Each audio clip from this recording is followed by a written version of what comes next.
everybody, welcome to February's book reviews. This is what I finished reading halfway through February, so technically I guess this is what I read in January.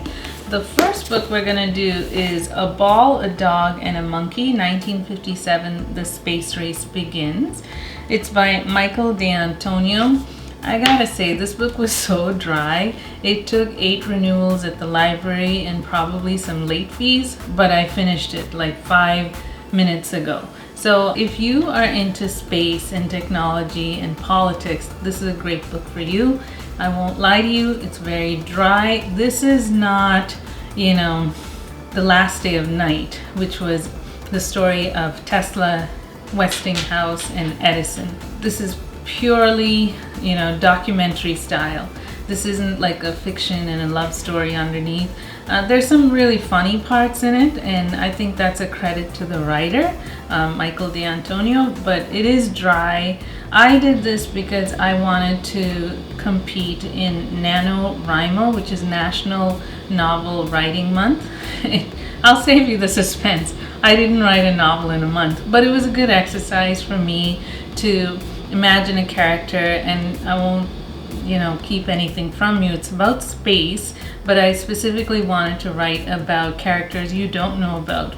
Women, black scientists, female black scientists, and the movie Hidden Figures kind of inspired me, and then I started doing research, and this was the first book in my research. So this was a necessary book for me to read. It's not necessary for you, but if you're interested in politics, science, engineering, things like that, and Florida, this is a great book.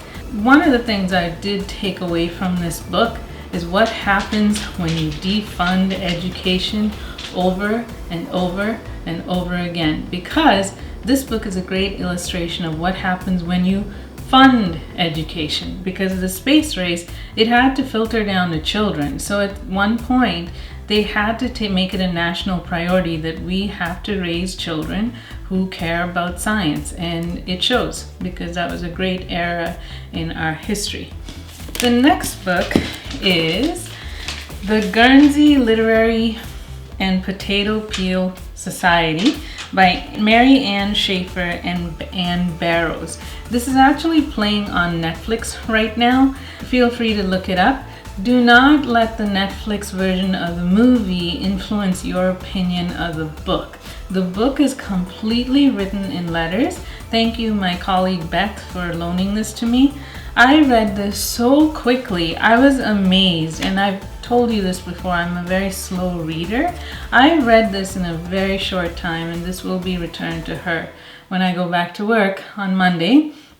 But it was just a nice way of seeing authors use different tools to craft a story. And in this case, it was all written by letters. Comment below if you've ever read a book that's just all written by letters, because this was so good. Again, don't let the Netflix movie influence your opinion of the book, because the Netflix movie is very sanitary.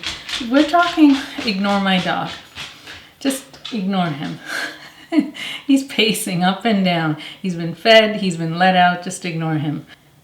The Netflix movie doesn't deal with the atrocities of Nazi occupation. There's mention of it, but it's really captured well here. So this book is about this tiny island in the English Channel. They refer to them as the Channel Islands, and the Nazi occupation of one of those islands.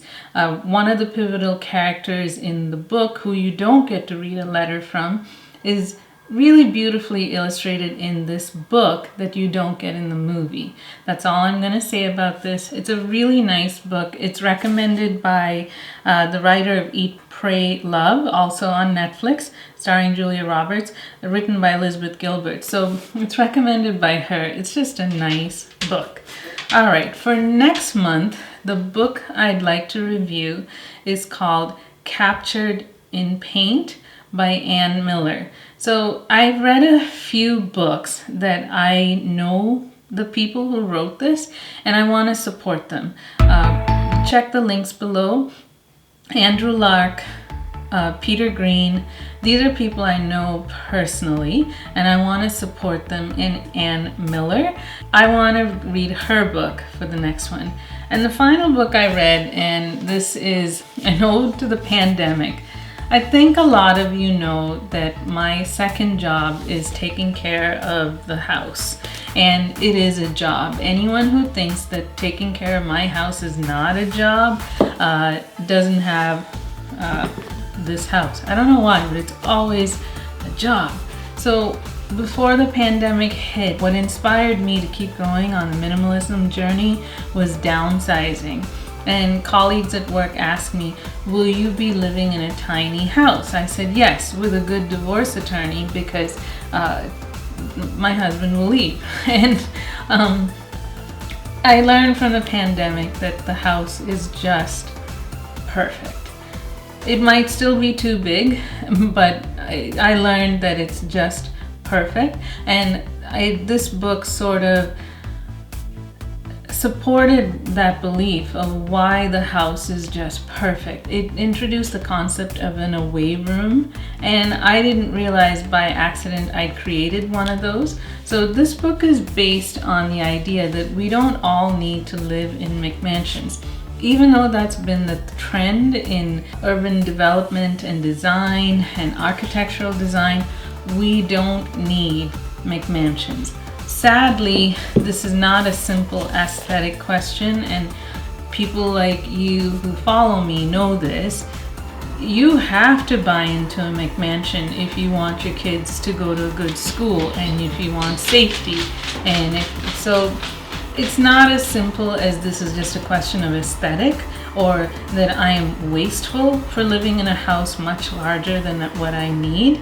I'm actually not wasteful, and most of you know that I'm still trying to live a zero waste life, but there's more to housing than just houses and architecture and interior design. There's a whole political system that's built on it, a financial system that's built on it, and unfortunately that's not covered in this book, but maybe it's not meant to because it's a coffee table book.